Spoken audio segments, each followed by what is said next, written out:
So the Serena, the first year I did it, I saw the kids were talking about their anger or shyness or test taking was improving. And I have some evidence from the admin. I went in and said, okay, after a couple of semesters of this, what do you think? And they believed that our suspension rate and violence had been reduced on campus. Now, can I attribute that solely to my program? No, I don't have that empirical data, but I got a feeling that if the kids are walking around mellower and not as angry, that we're not going to have as many problems. So the admin was liking it because it was making their job easy. Then I gave the teachers who were administering this in their classroom a survey. How did it affect your students? How did it affect you? How did my kids, the warriors, do when they came in? What could we do better than we're not doing already? And do you want this thing to continue? This is the answers that I got for that first question. How did it affect your lessons? They seriously participated. There was a stillness, more calm, decreased anxiety. They were focused, takes the edge off, time to pause, best part of the day. That was the answers that the teachers gave me to the first question. How has it affected your teaching? They're calm. They learned how to live a better life. They wanted to participate. It clears their head. Their productivity was better. They got to kind of understand their students' experience. They took time to breathe. Their time management improved, and they became more focused. So it did the same thing for the old people that it did for the young people. And then I said, how did our kids do? They were respectful, they improved, their confidence got better. So I took kids that were scared to death at the beginning of the semester to speak in front of the class. And by the end of the class, they were cool about going in there and doing them. Their voices are soothing. They take their roles seriously. They took pacing advice because sometimes they get in there and they're so nervous they'd read it fast, and so the teacher would say, breathe along with your kids. And then the last one I really loved, I had a girl in my class who was a native Spanish speaker, and she was going out and doing the lessons, and we have EL classes. So every week she would take our mindfulness lesson, translate it into Spanish and email it to me, and then she would go out and deliver it to these EL classes, which at my school is primarily Spanish. And then they loved it, because when I went in there to talk to them, they were very polite. They had no idea what I was saying, So she did that on her own, very creative. What could we do better? So a couple of lessons like repeat after me did not go well. Sometimes there was a word in there that they kind of botched. So we need to practice a little more before they get out there. But they didn't want real long lessons. Some of them had said, I have no suggestions. The teachers were really liking it. Every single one of them from the first semester expanded into the second semester, and I added additional teachers. So there was not one teacher who said, yeah, it's okay. And to be polite, they would say, nah, maybe not next semester, I'm too busy. Every single one of them that experienced it wanted it more. And like I said, I added a lot more teachers the second semester.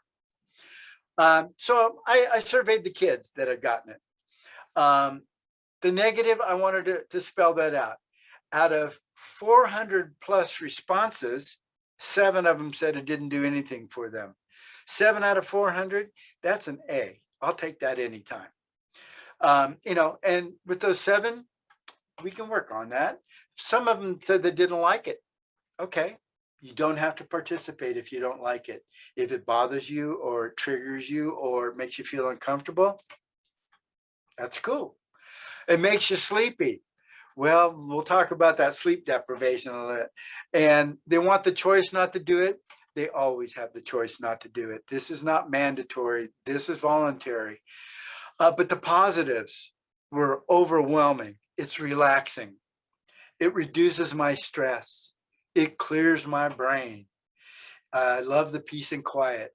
It helps me focus on what we're going to learn today. and it controls my anger.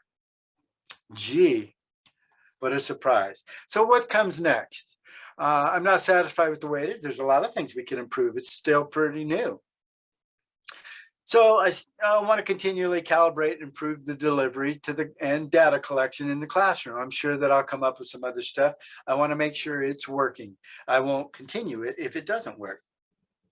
I also want to train these mindful warriors as conflict mediators. Why not another leadership skill that they can carry out throughout their life? And at our school, I've been doing this a long time, and I've trained a lot of conflict mediators, and man, kids do it a lot better than we do it. Kids can talk to kids, and they can keep it secret and not get it out there so that they're embarrassed. And I also want to train them as restorative facilitators. Um, Restorative practices work. And I think that's a good way for a kid to be invited back into the community. So if he's thrown out in lieu of suspension, and you're remorseful, let's get all the people that were offended in a room and have an honest conversation and then invite you back in, because brother, you screwed up, but you're still my brother. So let's get our education on. And then I want to train our students as ambassadors. We get kids every year to our school that speak a variety of languages, but there's already kids at the school who do speak those languages. So it would train them as ambassadors to show them around, explain how their schedule works, what the rules are, how they get their food, what activities are out there for them, and to create a positive peer group for them to belong to right off the bat. Some other ideas is putting some posters out there. I have a thing called the gratitude box. Every time I interview a kid, no matter what, I ask them to write on a little slip of paper what they're grateful for, and they go, "Why?" I said, "Just because it's cool to learn how to be grateful." And then I stick it in this box, and they say, "Well, what are you going to do with it?" I said, "Nothing. I just want you to know that your gratitude lives, and it lives in this box, and no one will ever read them, and they won't even know who wrote it on there." But I want to invent some more mindful games and card games that we can play. And I have mindful coloring books, which are fantastic for a kid who's kind of being triggered and it's hard for them to look you in the eye and talk to you. Let's color for a while and we'll chit chat, and then we can get down to business. And so if you have any questions about this, this is how you get to me. That's my school website, and also my cell number if you want to talk about it. And I just want to let you know that these beautiful slides were not done by me, because if they're done by me, it will look like a caveman did them. Nika McKean did them, and she's a teacher over at Laguna Creek High School, and she has this little business where she does educational consulting. So if you like what she did, she'd be glad to talk to you and design some stuff for you. And so my friend, Mr. Wong, that's it. I know I kind of sped through that, and you might have some questions about it, but that's what the idea is. And I think it's equally, if not more important to the kids at Valley High School, that they come to terms with who they are personally and what they can do today to improve what they do today. And then let's not worry about tomorrow, because if you improve today, tomorrow's going to be okay. So that's what I got for you.